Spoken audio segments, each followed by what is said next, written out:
जय बाबा की सभी को। मैं आपकी प्यारी लक्ष्मी मुजफ्फरनगर के शिकारपुर गांव से फिर से आ चुकी हूँ अपने न्यू व्लॉग के साथ। मैं उठ गई थी यहाँ पर जल्दी क्योंकि मुझे जाना था कॉलेज। और भाई सबसे पहले मैं सॉरी बोलना चाहूँगी आप लोगों को क्योंकि मैं बहुत टाइम से व्लॉग नहीं डाल ली।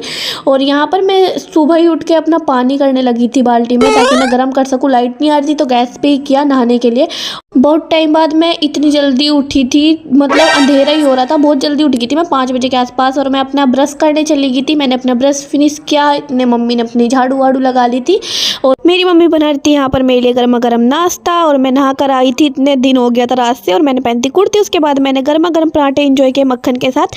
फिर मैंने थोड़ा सा मेकअप किया कॉलेज में जाने के लिए। फिर मैं निकल गई बाय। फिर मैं शाहपुर की बस में बैठी तो ये बिल्कुल खाली और ये इतनी लेट चली, इसने मेरा बिल्कुल बेकार काम करवा दिया। फिर मैं आ गई थी शाहपुर में आके खतौली की बस ली तो ये भी इतनी लेट चली क्योंकि आजकल धुंध हो रही है तो बच्चे स्कूल नहीं जा रहे, खाली पड़ी रहती है तो ये लेट चलती है।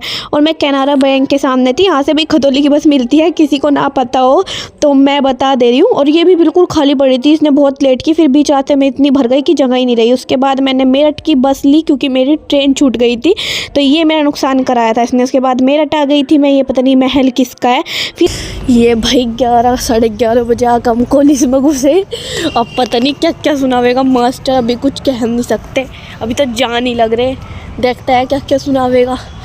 पर आज धूप निकल ली, बहुत अच्छी बात है, ठंड थोड़ी कम लगेगी। कोई नहीं, हिम्मत करके गए क्लास में तो देखा कोई भी नहीं, ना तो मास्टर आए ना बच्चे, बस एक बच्चा और भैया बैठे थे और कोई नहीं था भाई क्लास में। मैं दूसरी क्लास में जाके बैठ गई, वहाँ पे प्रैक्टिकल किया क्योंकि मैम ने बोला कि यहीं बैठ जाओ। और ये इतनी सारी लुंढैर यहाँ बैठी थी, मैंने अपना प्रैक्टिकल फिनिश किया। पर फिर उसके बाद देखा ये सारी यहीं बैठी है और घूर रहे तो अच्छा नहीं लगा। उसके बाद मैं आ गई थी अपनी ही क्लास में और मैं अपनी क्लास में धूप में बेंच बिछा कर बैठ गई थी और व्यू देखो यहाँ का। फिर उसके बाद हो गई थी छुट्टी, मैं निकल गई थी अपने कॉलेज से।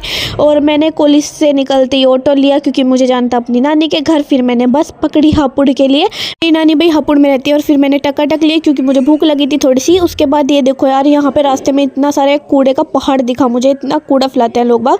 फिर आ गई थी मैं यहाँ पर, यहाँ से मैंने ऑटो लिया हापुड़ से। उसके बाद मैं जाती अपनी नानी के घर और सब बाहर ही खड़े होकर मतलब वेट कर रहे थे, मौसी मामा और नानी सब। इन्होंने जला रखी थी आग तो मैं अंदर भी नहीं गई, सीधा यहीं बैठ गई कि सही है हाथ ताप लो। फिर मैंने इसे बैग दिया कि अंदर रखा। फिर अंदर आए हम, अंदर रख लिया था क्योंकि धुआं खत्म हो गया था तो आग अंदर रख ली थी। ये मेरी नानी का घर है पूरा और ये लग गए थे अपनी चाय बनाने में क्योंकि इनका तो चाय के बिना गुजार नहीं। फिर खाने की तैयारी हो गई थी, मौसी ने अपना खाना बनाना स्टार्ट कर दिया था और ये मेरे से बकचोदी कर रहा था।